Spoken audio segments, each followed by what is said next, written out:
मैं योगी साहब के तरीके से बिल्कुल सहमत नहीं। योगी साहब ने भी बांटने का काम किया। And the state of Indian Muslims. आज की तारीख में इंडिया का मुसलमान अपने आप को बहुत सप्रेस फील कर रहा है। प्लीज अंडरस्टैंड कीजिए इंडियन मुस्लिम्स की पोजीशन को। Maulana Mahmood Madni in an exclusive interview on Newstrack.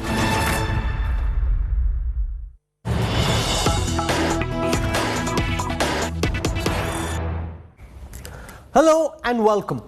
With the Taliban now firmly ensconced in power in Kabul, what does the presence of a radical Islamic outfit in India's neighborhood mean for Muslims in India, especially in the context of the Taliban being inspired by the Deobandi school of thought? For this very important conversation, I'm joined in the India Today newsroom, live and exclusive at this moment, by the president of the Jamiat Ulema-e-Hind, one of the most revered Islamic scholars, a man whose word carries a lot of weight, Maulana Mahmood Madni. Madni Sahab, swagat hai aapka. We've been trying very hard over many weeks to set up this conversation, so I'm glad that you could finally take out time to join us here in the Mediaplex. Thank you. सबसे पहले मौलाना मदनी मैं ये जानना चाहता हूं कि आपके हिसाब से तालिबान का अफगानिस्तान में राज करना भारत के लिए क्या इसके मायने हैं, कितना खतरनाक है तालिबान जैसी ताकत का भारत के पड़ोस में इस वक्त सत्ता में काबिज होना? देखिए, दो बातें हैं।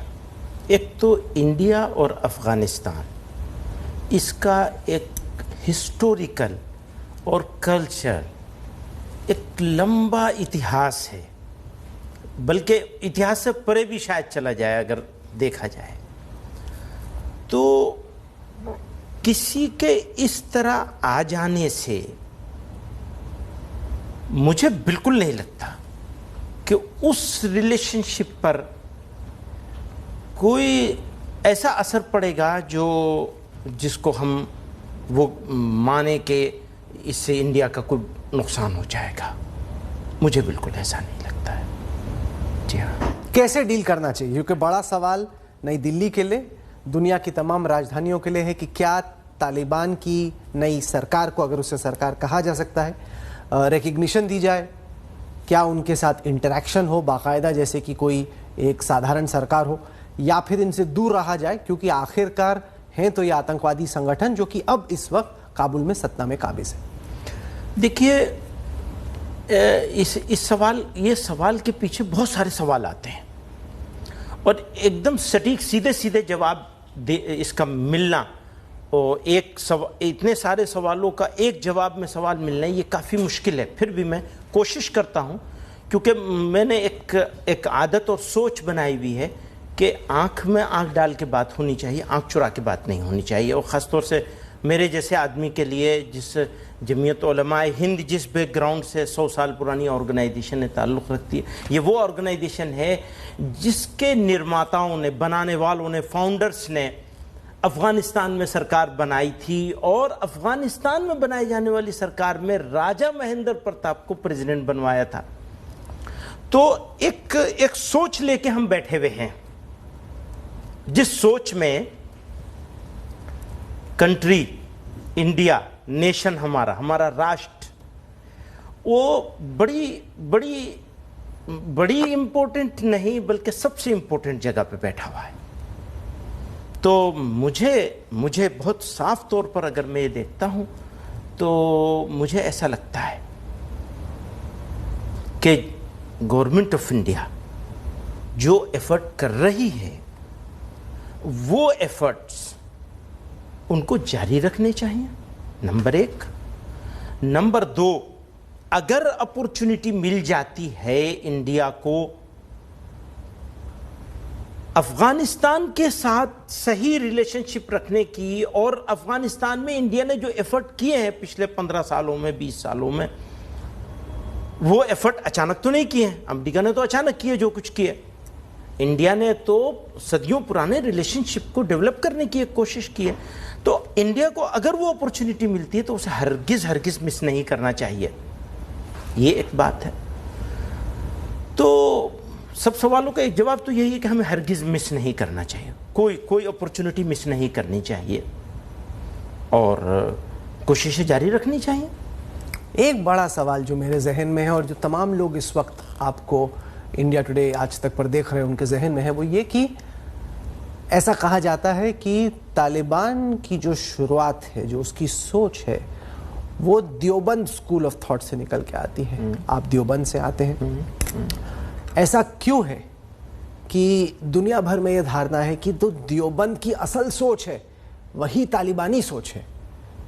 ऐसा प्रचार हो रहा है और जितने पाकिस्तान के मदरसों से, अफगानिस्तान के मदरसों से तालिबान की टॉप लीडरशिप निकल के आती है, वो सारे देवबंदी मदरसे। हाँ ठीक है। अब मैं इसके दो बातें हैं इसमें। एक सवाल ये है कि देवबंद तो एक छोटा सा कस्बा है, वहाँ एक मदरसा चलता है, अब यहाँ पढ़ाया जाता है। अब आप ये देखेंगे कि देवबंद का जो सबसे पहला हेड टीचर था, सबसे पहला स्टूडेंट और बाद में देवबंद का जो हेड टीचर बने, वो मौलाना महमूद हसन देवबंदी थे। ये उनका देहांत हुआ है 1920 में। और ये जो अफगानिस्तान में सरकार बनाई थी, जिनका मैंने अभी तस्करा किया, राजा महेंद्र प्रताप का, उनके शागिर्दों ने, उनके शिष्यों ने, उनके जो स्टूडेंट्स थे, उन्होंने मिलकर बनाई थी वो। उस सोच के आदमी ने प्लानिंग यहाँ से करी थी, इम्प्लीमेंट वहाँ किया था। 99% से ज़्यादा मुस्लिम लोगों की लैंड थी, लेकिन प्रेसिडेंट बनाया था मथुरा के राजा महेंद्र प्रताप जी को। तो क्या सोच होगी? वो सोच ये नहीं थी जिस सोच को देवबंद से जोड़ा जा रहा है कि जो मुसलमान नहीं उसको काटना है, यही तो जोड़ा जा रहा है ना। और काटने के लिए, अब इस वक्त काटने की बात नहीं कर रहे हैं इसलिए कि वो इंडिया में आ गए हैं, मजबूर हो गए। मजबूर नहीं हुए, इंडिया को चूज किया था। मौलाना हुसैन अहमद मदनी जो मौलाना महमूद हसन के शिष्य थे, वो भी, और मेरे ग्रैंडफादर थे और जमीयतुल माहिन के प्रेसिडेंट हुआ करते थे, उन्होंने कहा ये टू नेशन थ्योरी जो पेश की जा रही है इंडियन यूनियन मुस्लिम लीग की तरफ से, जिन्ना साहब की तरफ से, ये two nation theory un Islamic है। इसके ऊपर किताब लिखी है, उसको लोगों ने भुला दिया। चलिए शुक्रिया, इस बहाने जिक्र तो आया। तो देवबंद के लोग, देवबंद का देखिए, देवबंद क्या है, ये भी एक काफी डिबेटेबल सब्जेक्ट है। असल है इस्लाम, अल्लाह को एक मानना, फला फला फला, जो इंडिया की भी जो ओरिजिनल, अगर आप सनातन धर्म को देखेंगे तो वो उसमें वो चीज़ें पाई जाती हैं, अक्सर चीज़ें। अब इस्लाम, उसके बाद फिर उसका इंटरप्रिटेशन होता है, तो उसमें हनफी होते हैं, शाफी होते हैं, 4 स्कूल हैं। वो है असल स्कूल, हनफी, शाफी, हम्बली और मालिकी। इस इंडियन सब कॉन्टिनेंट में रहने वाले मुसलमान 99% या चलो एहतियात से 90% कह लो, वो हनफी हैं।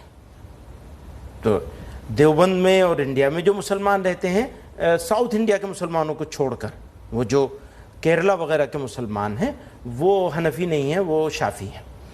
ये हनफी हैं, एक चीज़ हुई। फिर देवबंद तो 1866 में इस्टेब्लिश हुआ है, उसका फाउंडेशन रखा गया एक स्टूडेंट से। तो अपने आप में देवबंद कोई इस तरह से वो नहीं है, असल तो हनफी हैं। जो एक लार्जर है वो दुनिया के बहुत से मुल्कों में है, टर्की में है, फलां है, अफगानिस्तान के लोग भी हनफी हैं। देवबंद से पढ़ के गए थे उस ज़माने के लोग।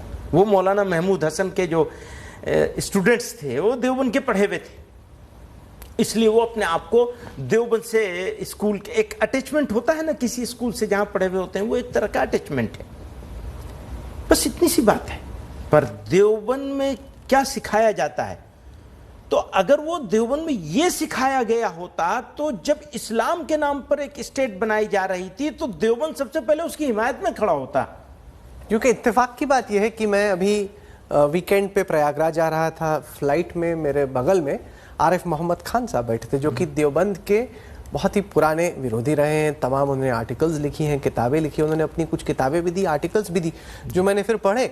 और आरिफ मोहम्मद खान साहब का ये चार्ज है कि जो आप कह रहे हैं वो सच नहीं। उनका कहना है कि देवबंद की जो असल सोच है वो वही सोच है जो तालिबानी सोच है। वो कहते हैं कि ये जो दाढ़ी वाले मौलाना है वो ये बताते हैं कि हमारी सोच जुदा है तालिबान की सोच से, लेकिन देवबंद की जो असल सोच है जो आपको कैमरे पे दिखती नहीं, कभी बाहर नहीं आती, और तालिबान की जो सोच है वो एक है। देखिए, हम कभी ये नहीं कह रहे आपसे कि हमारी और तालिबान की सोच अलग है। हम तो कभी नहीं कह रहे आपसे। हम ये कह रहे हैं कि हमारी और हमारे इंडिया की सोच एक है। मैं कभी कहने की ज़रूरत नहीं है मुझे इसकी कि मैं ये कहूँ कि मेरी और तालिबान की सोच अलग है। नो, मैंने कभी दावा ही नहीं किया, ना हमारे यहाँ से किसी ने कभी कहा है कि हमारी और तालिबान की सोच अलग है। मैं तो ये कह रहा हूँ मेरी और मेरे इंडिया की सोच एक है। तो अलग नहीं होनी चाहिए आपकी सोच? मैं कह रहा हूँ मेरी और मेरे इंडिया की सोच एक है। मैं क्यों डिफेंड करूंगा अपने आप को इससे कि नहीं वो तो अलग है, मैं अलग हूं? मैं क्यों करूं? किसको नजर आ रहा है इसमें? जिसको नजर आ रहा है वो नजर आता रहे। मैं एक बात कह रहा हूं मेरी और मेरे इंडिया की, और सुन लीजिए, आंख टेढ़ी करके अगर कोई इंडिया की तरफ देखेगा उसकी आंख सलामत नहीं रहेगी। मेरा इंडिया है, मैं इंडियन हूं, मैंने इंडिया को चूज किया, मेरे बुजुर्गों ने इंडिया को चूज किया है। इंडिया इंडिया है। इतना कमजोर हो जाएगा, इतना कमजोर हो जाएगा इंडिया। इंडिया की सबसे बड़ी ताकत, इंडिया की सबसे बड़ी ताकत अगर कोई है तो वो इंडियन मुस्लिम्स हैं। हम हैं इंडियन। हमने इंडिया को अपना सब कुछ बनाया है, सब कुछ माना है, मानते रहेंगे। हमारा इंडिया है। तो उनको बहुत मर्तबा गलतफहमी दूर करने की कोशिश की गई, लेकिन सोतुओं को कैसे जगाएंगे? नहीं, जगतुओं को कैसे जगाएंगे? सोतुओं को तो जगाया जा सकता है। अब वो तो जगे हुए हैं और स्कॉलर हैं बड़े, तो मैं उनको कैसे समझाऊंगा कि वो किस बात पर उनको एतराज है? देखिए, हमारे यहां ये सिखाया जा रहा है कि जिहाद करना है, तो हमने कभी इनकार किया कि जिहाद जरूरी नहीं है? हाँ, जिहाद जरूरी है, बिल्कुल जरूरी चीज है जिहाद। हम कब इनकार कर रहे हैं? और कभी नहीं इनकार किया जा सकता। और सुन लीजिए, अगर ब्रिगेडियर उस्मान और अब्दुल हमीद ने जान दी है तो वो जिहाद था उसका, तो जान दी है और शहादत का जाम नोश किया है। जाम इसको कहते हैं ना सर, तो शहादत का जाम नोश किया है ब्रिगेडियर उस्मान ने भी, अब्दुल हमीद ने भी, और बहुत सारी मिसालें हैं, छोटे छोटे बेचारे। जब आप ये कहते हैं कि तालिबान की सोच वही है जो हमारी सोच है, या फिर आप ये कहते हैं कि मैं तालिबान के खिलाफ क्यों बोलूं? नहीं, तो जो लोग देख रहे हैं, मैं वही पूछ रहा हूं, जो लोग देख रहे हैं वो सोचेंगे ये मौलाना मदनी साहब तो बच के निकल गए, बोलना ही नहीं चाहते थे तालिबान के खिलाफ। नहीं, आप इसको घुमाइए मत राहुल जी, देखिए घुमाइए मत आप इसको। आप बात चल रही है आरिफ भाई की, तो आप उनके बारे में उन्होंने एक धारणा कायम की हुई है देवबंद के बारे में, और वो सोची समझी है, क्योंकि उससे उन्हें स्पेस मिलता है, तो अच्छी बात है, उनको मुबारक हो। मैं उनकी बात को काटने के लिए, नेगेटिव बात करने के बजाय एक पॉजिटिव बात कर रहा हूं। देवबंद भी, इंडिया के मुसलमान भी, देवबंद, इंडियन मुस्लिम्स में देवबंद एक चीज है, बस एक चीज है देवबंद। असल तो इंडियन मुस्लिम है। तो इंडियन मुस्लिम क्या है प्रॉब्लम? देखिए, आपने बीच में एक सवाल और किया था, उसको मैंने जवाब नहीं दिया था, मैं दोबारा उसके ऊपर आ जाता हूं सीधे। आपने कहा था इंडियन मुस्लिम्स के ऊपर क्या इंपैक्ट होगा इसका, कल को खिलाफत कायम करेंगे, वो खलीफा बनेंगे, वो फलां होगा, और फिर इंडियन मुस्लिम भी बेअत लेंगे। वो बेअत का लफ्ज़ यूज़ करते हैं जो दाइश वालों ने, ISS वालों ने जो यूज़ किया था वहाँ, बगदादी ने और फलां ने। तो तब क्या होगा? तो एक मन में एक डर, भय पैदा किया गया। वो भय तो ऑफ कोर्स उसको एड्रेस करना पड़ेगा ना, कि वो इंडिया का मुसलमान कहाँ जाएगा। तो मैं कहता हूँ भाई, आप इंडिया का अगर देवबंद को देखें, अगर तालिबान को देखें, अगर इंडिया के मुसलमानों को देखें, इंडियन उलमा को देखें, इंडियन मदरसों को देखें, तो दो चीज़ें हो रही हैं। एक तो है मीडिया। मैं मीडिया के खिलाफ नहीं बोलना चाहता, आपके यहाँ मौजूद हूँ और आपने मुझे अपॉर्चुनिटी दी है, मैं उसका शुक्रिया अदा करना चाहिए, तो मैं शुक्रिया भी अदा करूँगा। लेकिन एक मीडिया ने परसेप्शन बनाया है, और उस परसेप्शन के बनने की वजह से और एक खास नैरेटिव बयान किए जाने की वजह से रेगुलर आज की तारीख में इंडिया का मुसलमान अपने आप को बहुत सप्रेस फील कर रहा है। प्लीज अंडरस्टैंड कीजिए इंडियन मुस्लिम्स की पोजीशन को। मेरी पोजीशन यह है, मैं as Indian position, Indian Muslim की हैसियत से बोल रहा हूं, मेरी पोजीशन यह है कि मैं एयरपोर्ट पर होता हूं और मुझे वॉकिंग करने का मेरा छूटा हुआ है, मैंने बोर्डिंग ले लिया, अंदर चला गया, मेरे पास आधा घंटा है, मैं वॉकिंग कर सकता हूं। कई मरतबा वॉकिंग करने के बीच में ये डर लगता है कि मैं बहुत आ जा रहा हूं, कोई कंट्रोल रूम में बैठा हुआ बहुत सारे टीवी चैनलों के उसके बीच में, सीसीटीवी के बीच में बैठ के देख रहा होगा, तो सोचेगा ये दाढ़ी टोपी कुर्ता पैजामा पहन के आदमी इधर जा रहा है उधर जा रहा है, तो पता नहीं क्या नीयत है इसकी। आके मुझे किसी ने पूछना शुरू कर दिया तो मेरी क्या पोजीशन बनेगी। तो ऐसी सिचुएशन क्रिएट हो गई है बाय चांस, और हमारी समझ में नहीं आता हम उसको कैसे क्लियर करेंगे, कैसे चेंज करेंगे। शायद आप लोग उसमें ज़्यादा रोल प्ले कर सकते हैं। फिर ऐसे में ये तालिबान का सब हो गया है कि वो अफगानिस्तान के 20 साल की लड़ाई के बाद वो वापस आ गए हैं और कैसे कैसे सब हो गया, जो होना था हो गया। अब हो गया तो अब क्या करेगा, हम क्या करें, आप क्या करें और इंडिया क्या करें, ये बड़ा सवाल है और जेन्युइन सवाल है। और बीच में वो एक हमारा पड़ोसी भी है, उनका भी पड़ोसी, दोनों का पड़ोसी बैठा हुआ है, और उसके बारे में तो कुछ कहने की हमें ज़रूरत ही नहीं है। वो अंडरस्टूड है सब कि वो अपना फ़ायदा कम और दूसरे का नुकसान ज़्यादा नज़र में रहता है। यही सबसे बड़ा डिसएडवांटेज है भाई, अपना फ़ायदा हासिल करो, दूसरे के नुकसान की फिक्र क्यों करते हो। जहाँ तुम्हारा फ़ायदा हो फ़ायदा ले लो। पर इंडिया जो है, मेरा मानना यह है, मेरा मुल्क इंडिया जो है, उसको इस सब कॉन्टिनेंट में लीडिंग रोल प्ले करना है। कैसे? अब ये बड़ा मुश्किल सवाल है, फौरन मैं जवाब नहीं दे सकता, लेकिन इच्छा तो यही होती है ना कि मेरे मुल्क की एक लीडिंग रोल हो। नहीं, क्योंकि जो लोग इस वक्त देख रहे हैं उनकी क्या चिंता हो सकती है? उनकी चिंता ये हो सकती है कि अगर अफगानिस्तान में इस वक्त तालिबान सत्ता में है और तालिबान की जो सोच है वो देवबंदी सोच है, और अगर ऐसी बात है तो फिर इसका संभवतः असर भारत के जो मुसलमान हैं, खासतौर से जो युवा मुस्लिम हैं, उन पर क्या पड़ेगा? क्योंकि तालिबान की ही सरकार से जुड़े हुए और ऐसे लोग हैं, चाहे वो अलकायदा के हों या फिर कुछ लोग जो ISKP के हों, इस्लामिक स्टेट खुरासान प्रोविंस, जो कि कहते हैं कि हमें अफगानिस्तान काफ़ी नहीं है, हम तो एक पूरे इलाके में इस्लामिक कैलिफेट बनाना चाहते हैं।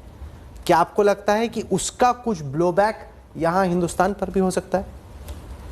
देखिए, मुझे तो बिल्कुल नहीं लगता, लेकिन आप, क्योंकि आपका कंसर्न है, आपका नहीं इंडिया का कंसर्न है, सब लोगों का कंसर्न है, तो खाली मना कर देने से काम नहीं चलेगा। मैं ईमानदारी से कहता हूं, खाली मना कर देने से काम नहीं चलेगा। बात क्या है? बात यह है कि इंडिया का मुसलमान इंडिया के लिए असेट है या लायबिलिटी है। यह बहस ही अपने आप में इंडियन मुस्लिम को, जो ऑलरेडी आइसोलेटेड है, सप्रेस्ड है, उसको और ज्यादा आइसोलेट करती है ये बहस। क्या आपने हमें समझा क्या है? आप हमें पहचान क्यों नहीं रहे हैं? आप हमें समझ क्यों नहीं रहे हैं? आप हमें अंडरस्टैंड क्यों नहीं कर रहे हैं? हमें और क्या कुर्बानी देनी पड़ेगी? अच्छा, एक चीज सेट करिए आप, तो तुम्हें ये 5 काम करने पड़ेंगे तो हम तुम्हें मानेंगे कि तुम हमारे हो, अदरवाइज तुम हमारे नहीं हो। तो ये एक जगह पे ले जाके खड़ा कर दिया ना हम लोगों ने। ये सवाल ने, यानी आपका मेरा कसूर नहीं है इसमें, ये सवालात जो उठ रहे हैं, मसलन सड़कों पे मारा जा रहा है, मॉब लिंचिंग हो रही है, तो कितना नुकसान तालिबान के आने से, और उसका अगर इम्पैक्ट हम आरिफ मोहम्मद खान साहब की बात मान भी लें, थोड़ी देर को मान लें कि हमने मान लिया कि आरिफ मोहम्मद खान साहब का जो बयानिया है, जो उनका जो कहना है वो सही है, तो मैंने उसको मान लिया और मान करके मैं उस जगह पे खड़ा हो गया कि चलो उसका एक इम्पैक्ट होने वाला है। तो उसका कितना इम्पैक्ट होगा, और लोगों को जिस तरह मारा जा रहा है और जिस तरह जलील किया जा रहा है, उस दोनों चीजों का में से किसका ज्यादा इम्पैक्ट होगा, इसके ऊपर डिबेट कर लीजिए।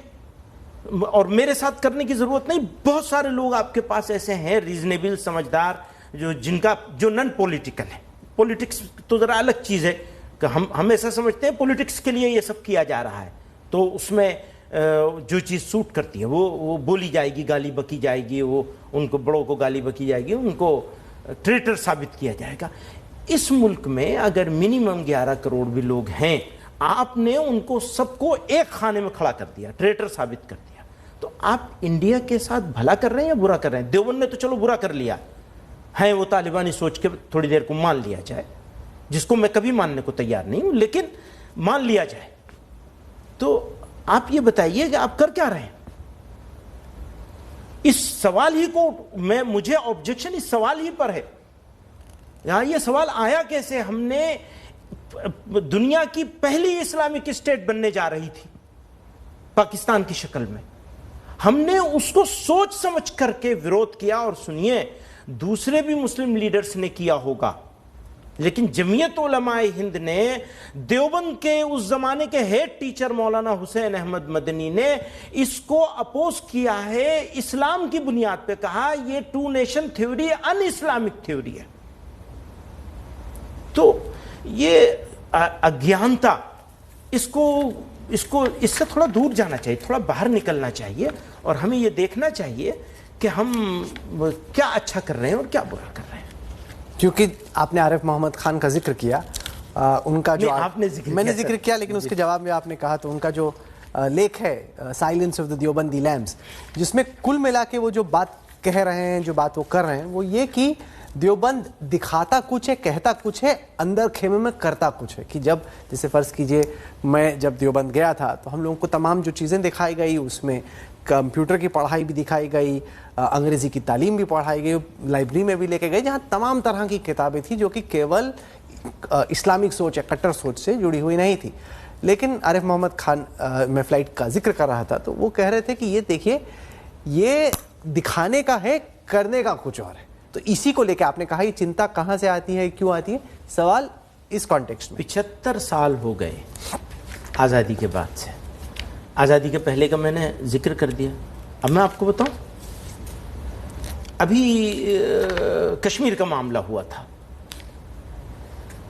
तो अकेली ये जमीयत उलमाए हिंद ऑर्गेनाइजेशन थी जिसने ये कहा कि हम बावजूद इसके कि हम एग्री नहीं करते हैं इस तरह से 370 हटाए जाने को। आज भी मैं कहता हूं, जिस तरह 370 को हटाया गया कश्मीर के लोगों को कॉन्फिडेंस में लिए बगैर, हम इससे एग्री नहीं करते हैं, उसके बावजूद मुल्क के साथ खड़े।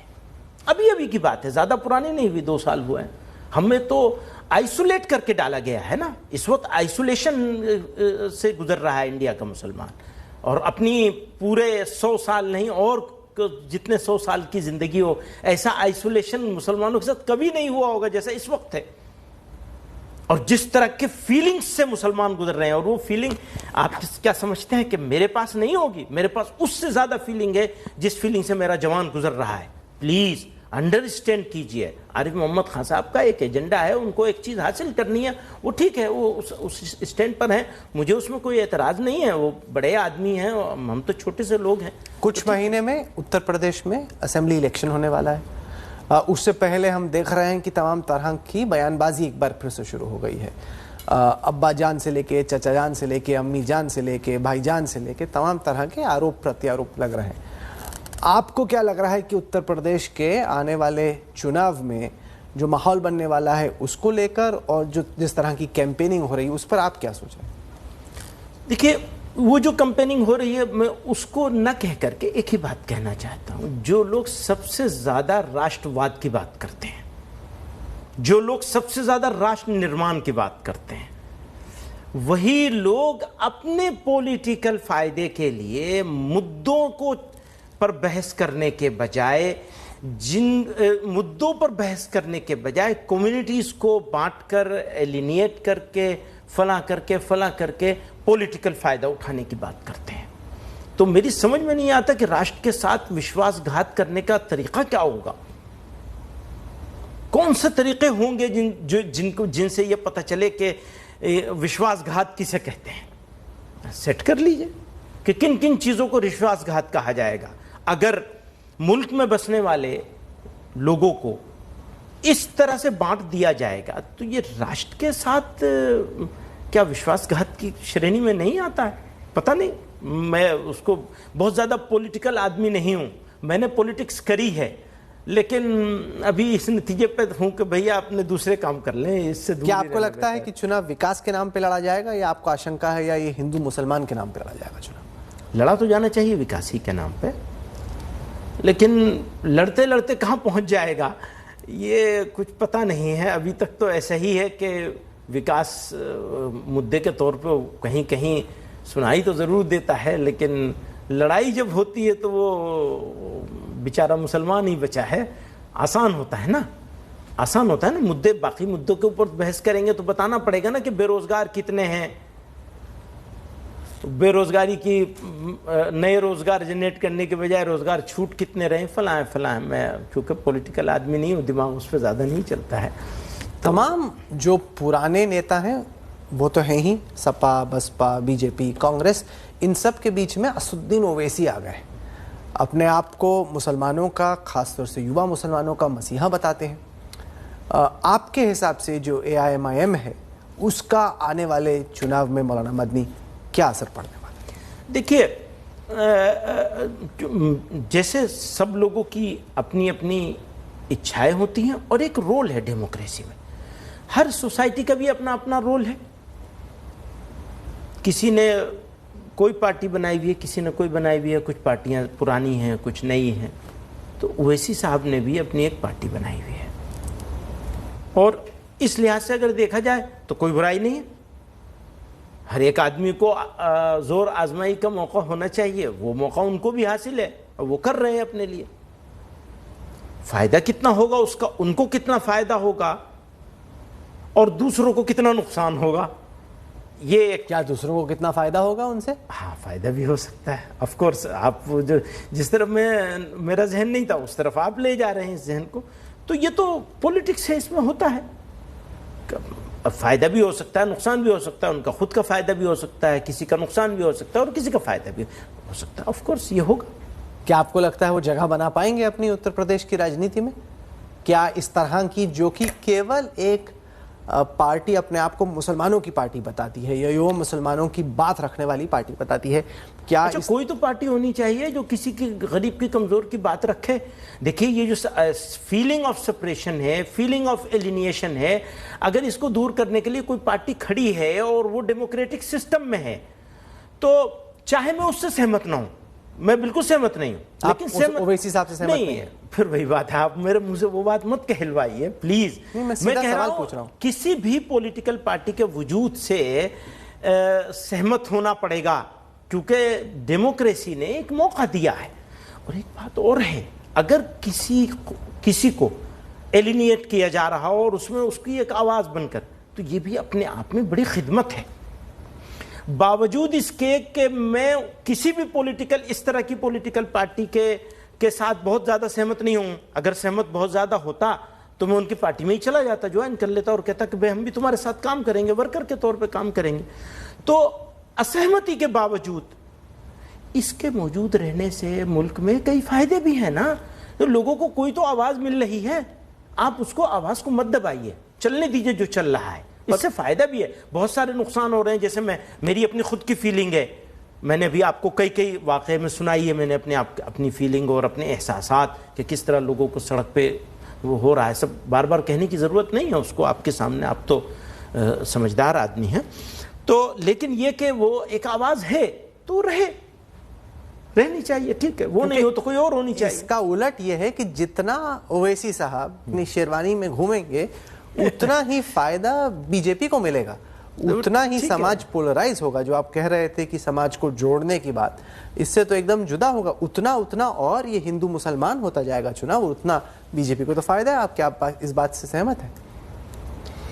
पार्शियली तो सहमत ही हूँ आपसे, पूरी तरह नहीं। वो इसलिए पूरी तरह नहीं हूँ कि मैं किसी भी पॉलिटिकल पार्टी के मौजूद रहने से और पॉलिटिकल सिस्टम में, इंडिया की ये बहुत बड़ी खूबसूरती और ग्रेटनेस है कि यहाँ एक डेमोक्रेसी है और वो बहुत ही मजबूत डेमोक्रेटिक सिस्टम है। ये हमारी लिए बड़ी कीमती चीज़ है। खुदा का हम शुक्र अदा करते हैं कि एक मजबूत डेमोक्रेटिक सिस्टम है। चाहे वो मोदी साहब को लेकर के आता हो, योगी साहब को लेकर के आता हो, कोई भी आए, पर वो आए हैं तो एक मतलब फिर दोबारा जाना पड़ेगा फील्ड में, दोबारा भी आ जाए, तीसरी मरतबा भी आ जाए, लेकिन है मौजूद। तो उसकी मौजूदगी में अगर ओवैसी साहब कुछ एक कोशिश कर रहे हैं तो उस कोशिश को ओवरऑल इन जनरल मोटे तौर पर एकदम अपोज करने के लिए अपोज नहीं किया जा सकता। इससे सहमत हो सकती, इससे सहमति जरूर हो सकती है कि हाँ फायदा होने के चांसेस हैं बीजेपी को। अच्छा, बीजेपी को अगर फायदा, यानी मुझे बीजेपी के फायदे से भी प्रॉब्लम नहीं है, मुझे प्रॉब्लम वो उस बात से है जो आप कह रहे हैं कि पोलराइजेशन हो रहा है। तो पोलराइजेशन नहीं होना चाहिए, इसकी एहतियात की जानी चाहिए। उस हिसाब को भी इसकी एहतियात करनी चाहिए। पिछले 4.5 साल में उत्तर प्रदेश में जो काम हुआ है योगी आदित्यनाथ की सरकार द्वारा, उसको आप कैसे देखते हैं? क्योंकि आप तो देवबंद से आते हो, देवबंद उत्तर प्रदेश में ही बेस्ड है। मैं योगी साहब के तरीके से बिल्कुल सहमत नहीं हूँ। योगी साहब ने भी बांटने का काम किया है। अगर ओवैसी साहब के ऊपर ऑब्जेक्शन है, एतराज़ है, हम लोगों को दोनों एक उस पर हैं, तो मुझे योगी साहब के ऊपर उससे भी ज़्यादा है। योगी साहब की जिम्मेदारी ज़्यादा होती है 2 वजहों से। एक तो ये कि वो मेजॉरिटी सोसाइटी से बिलोंग करते हैं, उनकी ज़्यादा जिम्मेदारी होती है, और दूसरे ये कि वो हमारे चीफ मिनिस्टर हैं, पर उन्होंने अपनी जिम्मेदारी को पूरा नहीं किया है, बिल्कुल पूरा नहीं किया। किस तरीके से? मुल्क बनाए जाने के लिए जो जिम्मेदारी है, मुल्क में सबको लेकर के चलने की जो जिम्मेदारी है, सबके एहसास को इंग्लिश में क्या कहेंगे, सबकी सेंसिटिविटीज़ को, सबको जोड़ने की एक कोशिश को, सबको जोड़ के साथ लेके चलने की एक कोशिश को जिस तरह एड्रेस किया जाना चाहिए था। पर ये तो आप मानेंगे कि जो सोशल वेलफेयर स्कीम्स हैं इस वक्त, चाहे वो केंद्र सरकार की हो, राज्य सरकार की हो, वो हर शख्स को बगैर ये देखे कि वो किस धर्म से या किस जात से आता है अब दी जाती हैं। घर हो, बिजली हो, गैस का सिलेंडर हो। पहले जो पार्शियलिटी थी कि अगर आप वीवीआईपी इलाके से आते हो तो आपके यहाँ बिजली नहीं कटेगी, बाकी जगहों पे कटेगी। कुछ जो जाति समुदाय थे जो कि पिछली सरकार का पक्ष दिया करते थे, उनको फायदा पहुंचता था, बाकियों को नहीं। कहीं पे किसी जात की ज़्यादा सुनी जाती थी थाने में, किसी की कम से कम उस पर लगाम कुछ लगी है? क्या आप सहमत हैं? राहुल जी, मैं आपकी इस बात से सहमत हो सकता हूँ, बिल्कुल। मुझे ऐसा लगता है कि मुझे इतनी बात से तो इत्तेफाक करना चाहिए कि कुछ कोशिश जरूर की होगी उन्होंने। आप कह रहे हैं तो मैं आप नहीं मानते? आपको नहीं दिख रही कोशिश?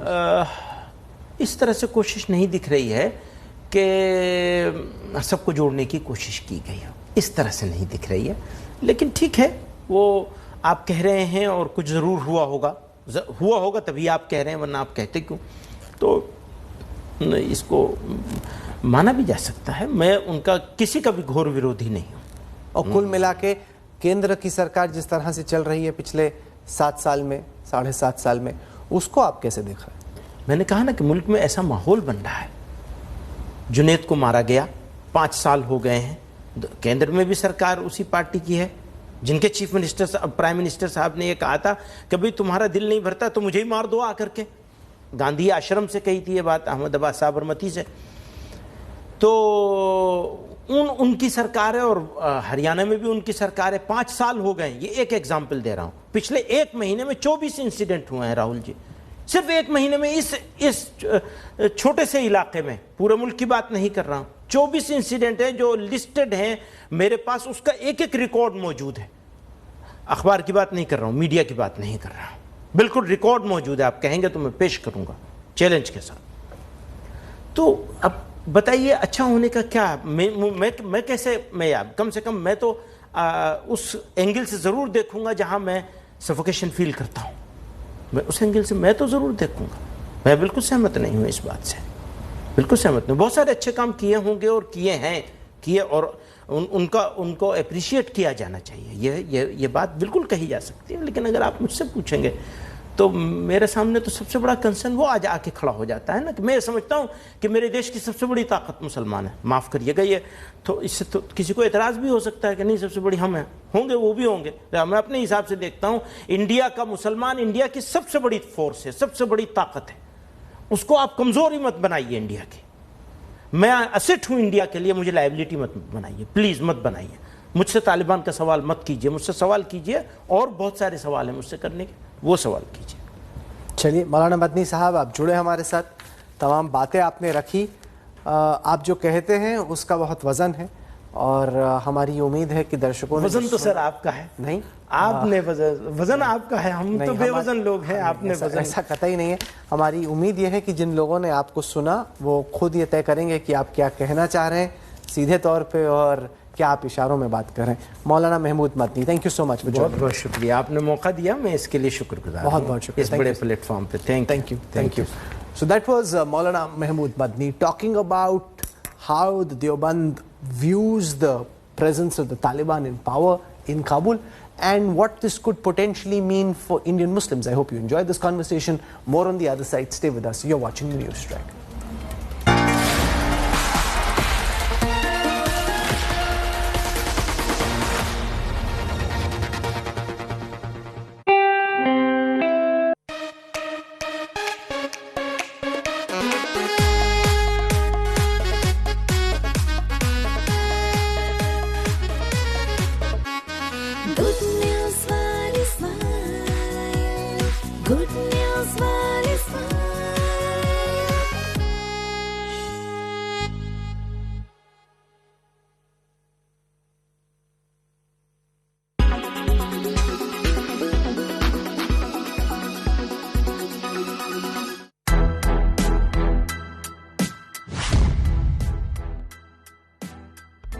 As Prime Minister Narendra Modi met with US President Joe Biden in the White House on Friday, two photos of anti-Modi demonstrators holding placards comparing Modi with Adolf Hitler went viral on social media.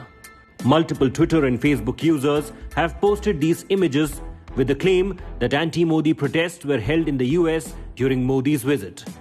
And the media is deliberately not reporting on these demonstrations. India Today Anti-Fake News War Room has found that the viral images are from 2019, when Prime Minister Modi had visited the US and met with former US President Donald Trump. Though the Howdy Modi event in Houston had witnessed a huge support for Narendra Modi, some protests against him were also reported from Houston. With the help of reverse image search, we have found both the images of the anti-Modi protest on social media dated back to 2019. Multiple users have posted these images on Facebook and on Twitter on September 23rd and 24th, 2019. It is true that these images did not get space on the mainstream Indian media during that time. But multiple websites and news portals had written about them and published photos about these protests. According to these websites, protesters had gathered during Modi's visit to the US in Houston in 2019. These protesters showed up with anti-Modi placards and raised slogans on various issues like Kashmir and abrogation of Article 370. Some blog sites like shaktish.blogspot.com have posted more images and videos of the protest that took place on September 22, 2019 in Houston. The viral images can also be seen among these images and videos published by the blog site.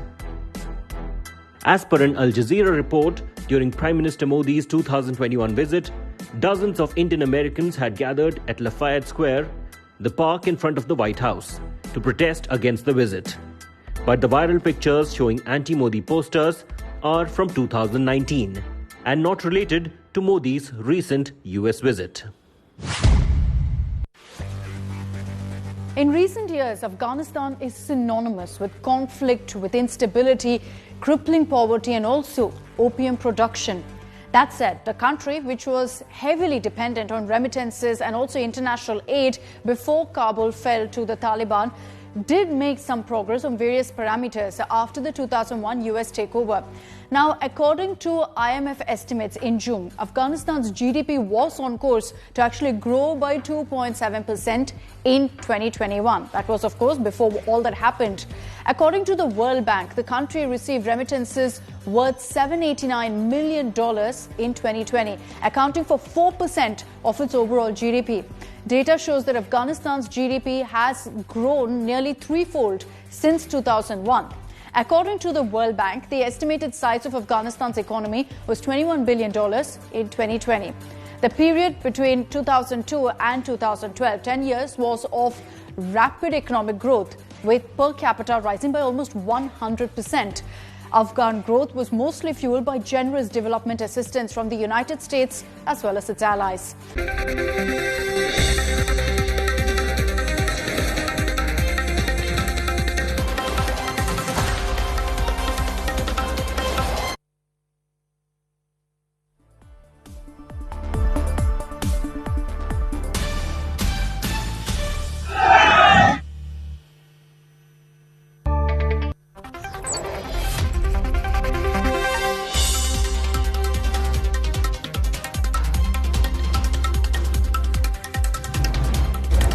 Farm unions had called for a 10-hour Bharat Bandh in protest of the first-year anniversary of the 3 farm laws.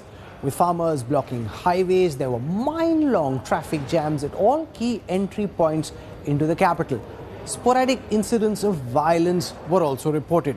While protesters broke barricades in Noida, in Bengaluru, a farmer drove his SUV over the foot of a cop. Massive traffic jams. Roads closed in rush hour. National highways blocked. Train services disrupted. A nightmare for commuters. The Aam Aadmi bears the brunt of the 10-hour-long Bharat Bandh. Hundreds of vehicles stuck in a massive traffic jam on the crucial Delhi-Gurugram border. ये बेकार की चीजें हैं, इसमें कोई फायदा नहीं है। गवर्नमेंट जो कर रही है वो ढंग का कर रही है। किसान अपना पॉलिटिक फायदा निकालने के लिए सब कर रहे हैं। Similar scenes were witnessed in Delhi-Noida-Delhi flyway, just when the commuters were starting the day.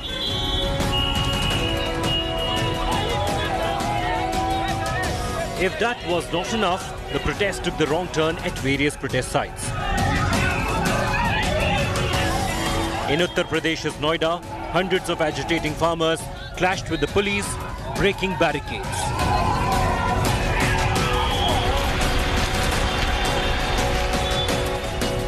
In Bengaluru, a farmer leader ran his SUV over a DCP's foot.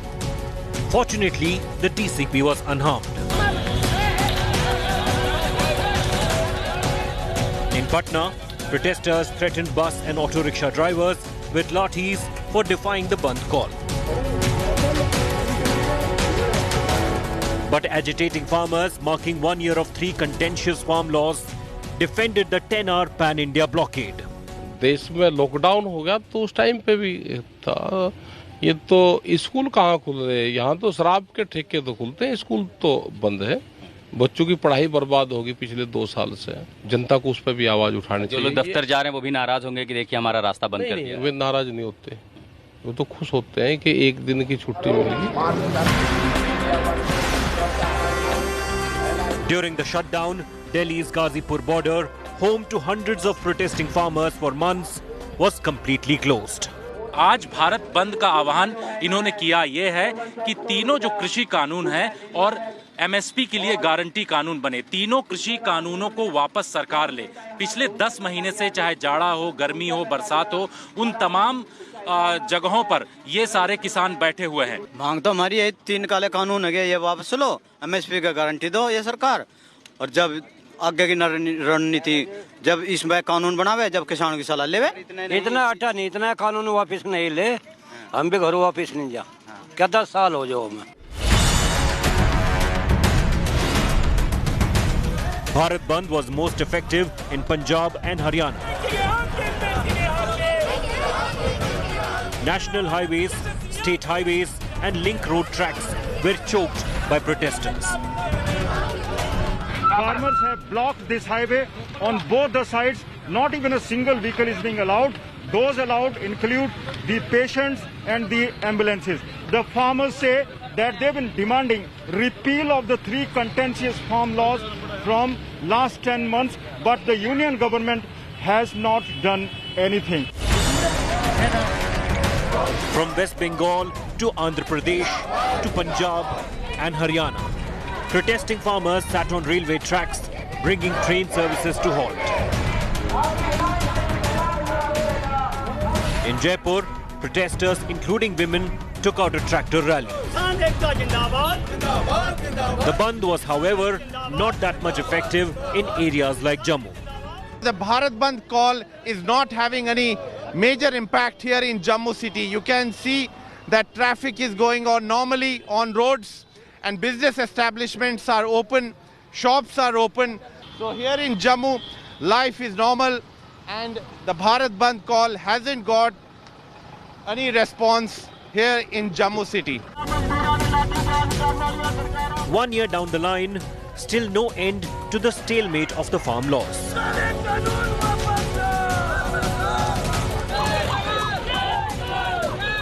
Bureau Report, India Today.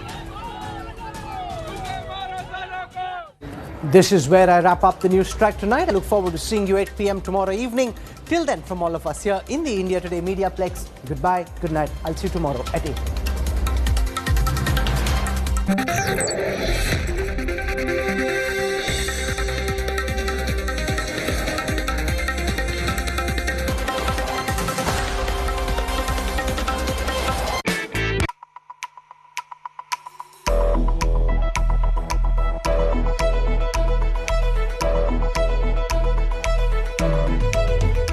India Today Conclave 2021, 8th and 9th October, New Delhi. For more details, event updates and event highlights, visit indiatodayconclave.com. Presenting sponsor, ITC.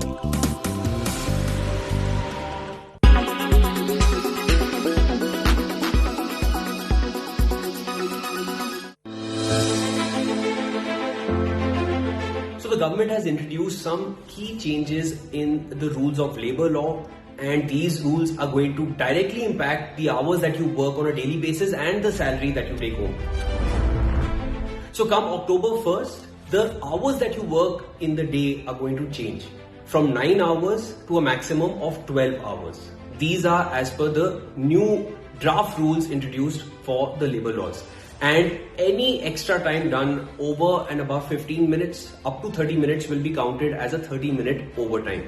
These draft rules have also prohibited anyone from working more than 5 hours at a stretch, and there has to be a mandatory 30-minute break after a period of 5 hours. Now, if your working hours in the day increase to 12 hours, then there is some respite because these new laws, these new rules, these draft rules provide for a 4-day working week instead of 5 days working in a week if your working hours per day are 12. Now let's talk about the salary aspect, because your in-hand salary is going to get directly impacted by these new rules once they're implemented. As of now, your basic pay, which is the fixed part of your salary, is 40 to 45%. But with the new rules in place, this basic pay of yours will be a minimum of 50% or more than that. Now, as your basic wage becomes 50% of your total salary or more than 50% of your total salary, this will immediately impact the Provident Fund contribution that you make, because PF is essentially contributed as 12% of your basic wage. So if your basic wage goes up, your PF contribution also goes up, and what these two things mean is that your take-home salary will come down. Another very important aspect of an increase in basic wage is the taxes that you pay, because don't forget that basic pay is fully taxable. So basically what it means is that you will be paying more in taxes and your take-home salary is getting reduced. But on the flip side of this, with an increase in contribution towards gratuity and PF, the amount that you receive on retirement will definitely increase. Now, when we talk about who these rules are going to impact the most, well, it's going to be the highest paid employees in most companies who are going to see a major change in their salary structure. Also, if the contribution towards PF is increased from the employee side, the employer's contribution towards PF will also increase. So basically what this means is that cost of each employee to his or her company will also increase, because companies will now have to contribute more towards the PF of each employee. So to put it all in a nutshell, you will be working more hours in a day, you will be paying more in taxes, your contribution towards PF will increase, that means your take-home salary will decrease, but the amount that you get after retirement will be more. The cost of each employee to the company that he or she is working in will also increase, and if you're working 12 hours in a day, you can have a 4-day working week. What do you feel about these new rules?